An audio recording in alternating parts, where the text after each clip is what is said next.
The observation deck of the celestial dawn vibrated softly with its usual nighttime rhythm. A quiet symphony of distant engine purrs and life support systems breathing through metallic lungs. Ella sat cross-legged near the viewport, her back resting against the cold bulkhead as she watched stars stretch into ribbons of light. Humans had been aboard the Zthin warship for 3 standard months. Ever since the historic treaty was signed, the first peaceful accord between Earth and the apex predator species of the Andromeda sector. It had been a long day of negotiations. Ella's shoulders ached from hours of translating delicate diplomatic nuances between human and Zthin officials. She had meant to return to her quarters, but the observation deck offered something far more tempting: solitude and an endless sky. Her eyelids grew heavy as she stared into the cosmos. Before she realized it, sleep claimed her where she sat. Rio found her 20 minutes later. Worried when she hadn't answered his calls, the young engineer had searched the common areas of the ship. Relief flooded him when he spotted her silhouette near the viewport, until he noticed she wasn't alone. 3 Zathan cubs, no larger than house cats yet infinitely more dangerous, circled the sleeping human. Their scales shimmered in shades of deep purple and midnight blue. Razor-sharp claws clicked softly against the deck plating. Their warrior parents, beings capable of tearing through reinforced hull plating, were nowhere in sight. Rio's breath caught. He had read the briefings. Zathan cubs were born with fully active hunting instincts. They could track prey across kilometers. Their senses were evolved to detect the faintest movement, the slightest heartbeat. And humans, with warm blood and fragile flesh, registered as prey to nearly every predator species in the galaxy. The smallest cub approached Ella first, head tilted in curiosity. It sniffed the air around her, processing the unfamiliar scent. Rio's hand drifted toward his emergency beacon, then froze. The cub chirped. The sound was gentle, almost musical. It circled Ella once, then twice, before sitting directly in front of her. Its large, intelligent eyes reflected the starlight like polished gemstones. With careful precision, it placed one small paw on her knee. Ella didn't stir. Her breathing remained deep and steady, completely unaware of the apex predator testing her presence. The second cub, slightly larger and bolder, approached her outstretched hand. It chirped softly and flicked its forked tongue, tasting the air near her skin. Rio tensed, ready to shout or rush forward. Instead, the cub nudged her palm affectionately, like a pet seeking attention. Then the third cub, the smallest and clearly the most adventurous, did something that nearly stopped Rio's heart. Climbed. Using Ella's bent knee as leverage, the tiny predator scrambled up her leg with surprising agility. Its claws, capable of rending flesh, remained carefully retracted. It navigated across her lap and up her torso, soft chirps escaping as it worked its way higher. Reaching her shoulder, it paused in serious contemplation, then curled into the crook of her neck. Its scaled body fit perfectly against her shoulder. It released a long, contented sigh and closed its eyes. Within seconds, the predator cub was asleep, using the human as its pillow. The other 2 exchanged glances and followed suit.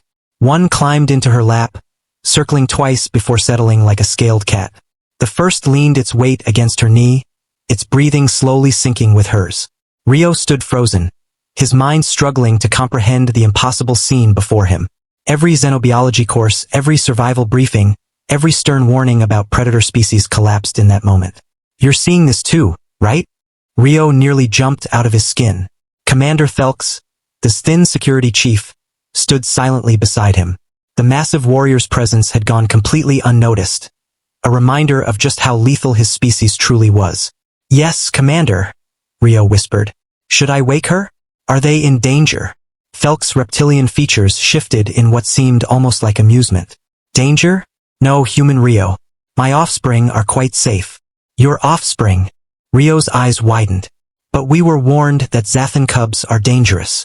The commander clicked his jaw, their species equivalent of a chuckle. "They are. To prey. To threats. To anything that awakens their hunting instincts." He gestured toward Ella and the sleeping cubs. "But your companion does not register as prey." "I don't understand." Thelks stepped closer, careful not to disturb the peaceful cluster. "When we first encountered humans, our analysts were confused. You are small, soft, lacking natural weapons. By all logic, you should be prey. But you do not behave as prey behaves." Rio watched as the smallest cub burrowed deeper into Ella's warmth. "Prey runs," Thelks continued. Prey hides. Prey shows fear. Humans do not. You sit calmly among predators. You fall asleep in the presence of danger. You feel fear, yes, but you choose not to display it. He looked at Rio with unmistakable respect. To a Zathan cub learning to interpret the universe, this is not prey behavior. This is the behavior of an equal.